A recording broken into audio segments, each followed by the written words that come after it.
headstand because I can.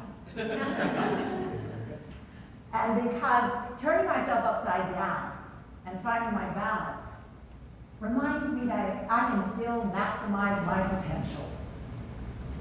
The other thing is that I'm a yoga and meditation teacher. Not fair. And standing on my head is my business as well as my passion. So wouldn't it be great if everyone in this room could learn to do a headstand? Yes. Do you want to go to that wall and practice? It's extraordinarily invigorating. It really is. It's a rush of adrenaline. You see, all my yoga students at UCLA, where I teach, want to do a headstand because it's the king of all yoga postures. There's none better. And it also symbolizes the full range of our human potential. All is possible. There are no limits. There are no labels. The no's are passé. It's the yeses we want to get to in life. So the key to maximizing our potential is so simple. It's right in front of you, but you probably don't even see it. It's knowing who you are. Self-knowledge is the essential ingredient to developing decision-making skills. Mindful decision-making skills. Grow yourself. Grow your business. So, listen, we're all an intimate group here, so let's confess. All right? Let's have a confession. We've all made a lot of mindless decisions in life. Some not really very smart. And we make decisions by guessing. We make decisions by shooting from the hip. Gut instinct, whatever that is. Intuition, not bad intuition, but connected with mindfulness, that's sort of better. Past decisions you made that were successful, great, but are not applicable to present and future decisions, perhaps. So we've all gotten in this situation where a lot of our mindless decisions have gotten us nowhere. Well, mindful decisions can enhance the quality of your life. You know that. They can give us creative tools for having a much more successful business than you have right now. You could always be more successful. And it also, this mindfulness, this really good decision-making, self-reflection, can guide us into thinking in multiple perspectives, in a variety of contexts. What are the results? You and your business will be much more energized, much more inspired, and much more productive. Enough of that. Let's get to the bouquet. All right. This is a wedding bouquet. A little larger maybe than normal. This is for purposes of show and tell. And so this bouquet is a custom design by a young woman by the name of Emily Miller, who is a feisty young entrepreneur and creative decision maker in the wedding industry. So Emily wanted to have a wedding bouquet at her wedding that was reflective of all of her memories and the materials in her life that made a difference to her. So she designed this. She walked down the aisle with this. Not this one particular, but one for herself. And after the wedding, she said, oh my goodness, this might be a business because I'm passionate about this. So she created a business called Bouquet Couture. It started out with wedding bouquets. Then it went to boutonnieres. Then it went to corsages. Then it went to centerpieces. Then it went to designing weddings. One moment of clarity, she took a risk and she made a decision. So maybe you're thinking right now, well, what about that girl standing in the wedding party? She wants to have the bouquet thrown to her. Well, she doesn't get one. You can't toss this. So what Emily does is she gives the bride a bouquet of flowers to symbolize fertility.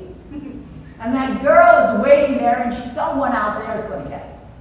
So the bride continues the tradition and builds on her own tradition. took Emily quite a while to get to the point where she was aware that self-knowledge could actually be helpful in making decisions. Made that little connection there. She was so energetic by designing and creating a wedding that she finally realized that all her previous artistic endeavors, and she was quite an artist, they finally made sense. She connected the dots. Artistry into a business plan. How completely creative is that? Add passion to it, and you've got a winner. So, that's Emily's story. Let's put this back in pause. So, I want to ask you to come along on a journey with me and create that journey today. And make some changes to your life that you wanted to make. Make some decisions to your life that you have been waiting to make, but you haven't. And why not? Why haven't you made these decisions? What's really holding you back from making decisions that could change your life? Well, we do have an awful lot of rigid ideas about how we should live our life, don't we? We kind of get in ruts. Kind of get to the point where our minds are closed and they're sort of clean. Our minds are clean. And you know what that does? That kind of limits our thinking. Even though it dominates our thinking, it limits our thinking. The decisions aren't made right away. That closed mind will allow you to compartmentalize your emotions and your feelings and your thoughts in a very limited way. Now that's a prescription for mindless repetition. And mindless repetition is a real brain killer. So how do we stretch our minds? All right, let's try one way. Let's do some action to stretch your mind. Get uncomfortable for a minute. Break a habit. Eliminate something superfluous from your life. Carry out an action with complete intensity and attention as if it were your last. Do something that makes you feel uncomfortable, strange, scary. Think outside the box.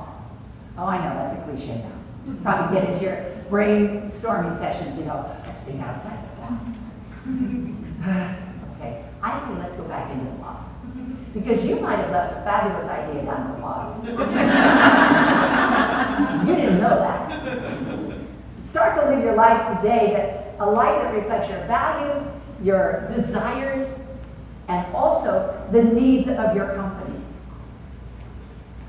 Another way of stretching your mind is to look at your life like a giant goodie basket. Everything you are as an individual is in this basket. You know we're a gold mine of thoughts, and actions, and passions, and dreams, and desires, and values. Everything that you have ever done in your life, your successes, your losses, your failures, your joys, everything you've ever been goes into this basket. This is you. It's all there, and it sets you up for maximizing your potential. So, how are we going to do that? How are we going to go on this journey? I want you to have the best life possible. I want you to have the most successful business ever.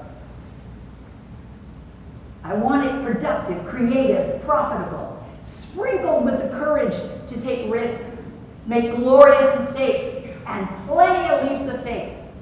I want you to have the best life possible. I want you to have the most successful business ever. I want it productive, creative, profitable, sprinkled with the courage to take risks, make glorious mistakes, and plenty of leaps of faith. I love this line. I love delivering this line. I want you to think like artists and perform like athletes every day of your life. And I also want you to be prepared when you leave that comfort zone of yours to be amazed at qualities and people that you have never seen before. And to discover new approaches to ideas and situations that have eluded you. And here's the best part. Everything in life that's fantastic is free. All the good stuff. Ideas, inspiration, energy, determination, opportunity, optimism, kindness, friendship, compassion, empathy. It's all free. There are no limits on this journey. The only limitation that you might have are your own expectations, your own perceptions, your insistence on clinging to the past, your preoccupation with outcomes and results. Working with small intentions, this is the good part, gives us permission to explore, to learn without judgment, without labels. What the mind dwells upon, the body acts upon. I want to talk to you about 5 tools today. 5 tools that might sharpen your perceptions about your perspectives. They'll open you up to new ideas. I call them mind fuel tools. Come from the mind, they hit the body, and they take off with energy. Now, you guys know a whole lot about what makes a successful company, a successful business. I know that. I'm not telling you anything you don't know. Accountability, personal presence, good marketing strategies, clear communication, being nice to others. Those are great, but let's dig a little deeper. Let's see what these mind fuel tools come up with. Let's see how they may change the way you look at life, the way you look at your business, the way you look at yourselves. And finding your passion will remind you not to be any other person than the person you are now. Practicing forgiveness, well, that will give us hope. That will give us love. And that will enable us to live in grace and dignity above all else. So it's time to unleash your intellectual and your emotional energy from the power of self-knowledge. It's time to take a leap of faith. It's time to give yourself permission to make glorious mistakes, and it's time to take plenty of leaps of faith, because you will not fail. There is no failure. It's not possible, because you carry your own personal truth and professional integrity, and it's available, it's out there for the taking every day of your lives. Welcome to the new era of decision making.